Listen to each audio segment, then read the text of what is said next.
আসসালামু আলাইকুম ওয়া রাহমাতুল্লাহি ওয়া বারাকাতুহু। আলহামদুলিল্লাহি রাব্বিল আলামিন ওয়া সলাতু আলা রাসূলিল্লাহ ওয়া বা'দ।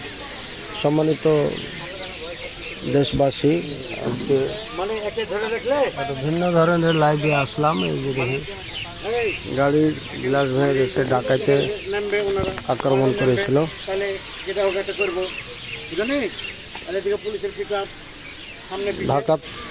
ঢাকা থেকে আসতে সিরাজগঞ্জ নলকা ব্রিজের পাশে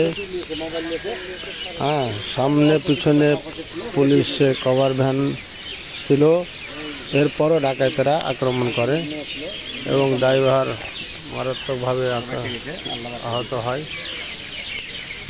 এখানে কোপ মেরেছে এবং তার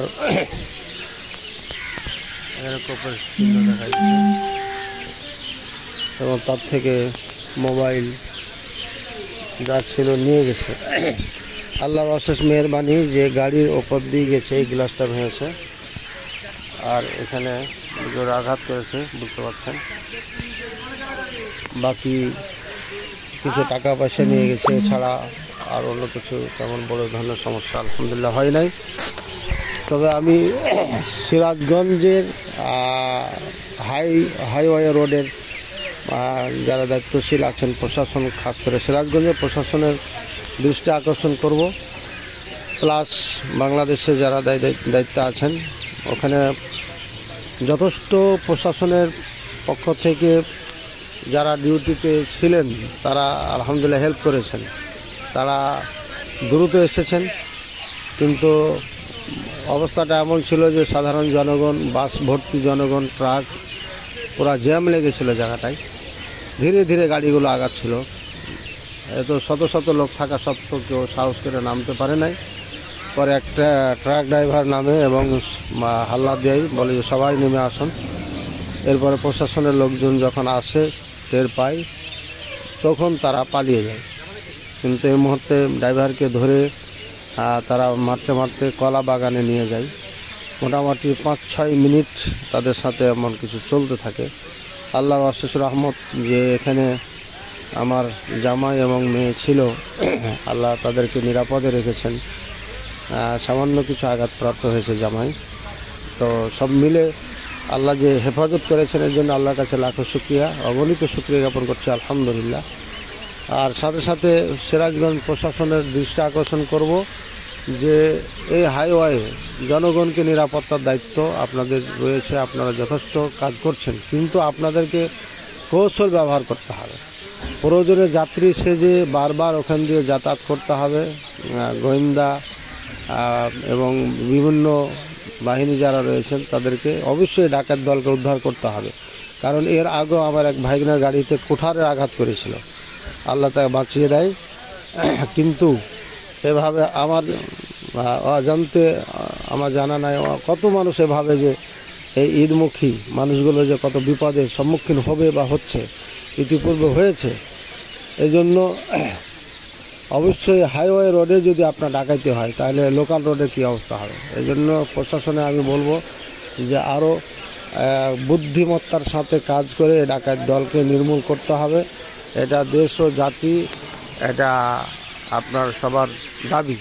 এই জন্য আল্লাহ তাআলা যেন তৌফিক দান করেন, দোয়া করছি।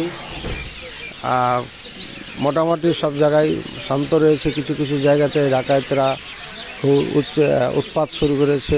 বান্দরবন কোথায় আপনারা জানেন, সেখান থেকে অপহরণ করে নিয়ে গেছে ম্যানেজারকে, প্লাস তিনটি ব্যাংক ডাকাইতি হয়েছে। এই জন্য দেশবাসীকেও সোচ্চার হতে হবে, প্রশাসনকেও যেমন সোচ্চার হতে হবে, দেশবাসীকেও সোচ্চার হতে হবে। এবং প্রত্যেকেই যদি বাস ভর্তি, কয়েকটা বাস ছিল সেখানে, যদি তারা সকলে হাল্লা দিয়ে নামতো, তাহলে পারে হয়তো এই ঘটনাটা ঘটাইতে পারতো না। তো আমরা যারা মানুষ আছি, নিজে বাঁচি, এই চিন্তা ভাবনাটা না করে আমার ভাইকে, আমার দেশের একজন নাগরিককে বাঁচাতে হবে। সবাইকে একযোগে কাজ করতে হবে এবং অন্যায়কারীর বিপক্ষে সবকে রুখে দাঁড়াতে হবে। এই কাজটা আমরা সবাই করবো ইনশাআল্লাহ। আল্লাহ তাআলা হেফাজত করুন। আল্লাহ তাআলার নিকটে দোয়া করি সকল পথচারী যারা রয়েছেন, যে যেখানে চলাফেরা করছেন, আল্লাহ যেন সবাইকে হেফাজত করেন এবং সবাইকে আল্লাহ যেন নিরাপদে ঈদের এই উৎসবে আনন্দে পরিবারের সাথে অংশগ্রহণ করে যেন তারা ঈদ পালন করতে পারে। এই জন্য সবার নিরাপদ সফর এবং সকলের নিরাপত্তা দাবি জানিয়ে প্রশাসনের কাছে আজকে আমি বিদায় নিলাম। আমি মুখলিজুল আরশাদ মাদানী, সাবেক আলোচক কুষ্টি বাংলা। আপনারা সবার আমাদের জন্য দোয়া করবেন, আমরা আপনাদের জন্য সবার জন্য দোয়া করছি। আল্লাহ তাআলা সকলকে ভালো রাখুন, সুস্থ রাখুন, নিরাপদে রাখুন, হেফাজতে রাখুন। আল্লাহুম্মা আমিন। জাযাকুমুল্লাহ খায়রান, বারাকাল্লাহু ফিকুম। অনেক ভাই সাথে রয়েছেন, অনেক বড় বড় ভাইয়েরা সাথে রয়েছেন, এই জন্য সবাইকে ধন্যবাদ জানাচ্ছি। জাযাকুমুল্লাহ খায়রান, বারাকাল্লাহু ফিকুম। আসসালামু আলাইকুম ওয়া রাহমাতুল্লাহি ওয়া বারাকাতুহু। হ্যাঁ, আমি এখন রাজশাহী মেডিকেলের সামনে আছি, আপনারা দেখতে পাচ্ছেন, ইমার্জেন্সি, এবং ড্রাইভারকে ভর্তি করতে হবে, সে গুরুতর আহত হয়েছে, দাওয়ার কোপ মেরেছে তাকে। সবাই তার জন্য দোয়া করবেন। জাযাকুমুল্লাহ খায়রান, বারাকাল্লাহু ফিকুম। আসসালামু আলাইকুম ওয়া রাহমাতুল্লাহি ওয়া বারাকাতুহু।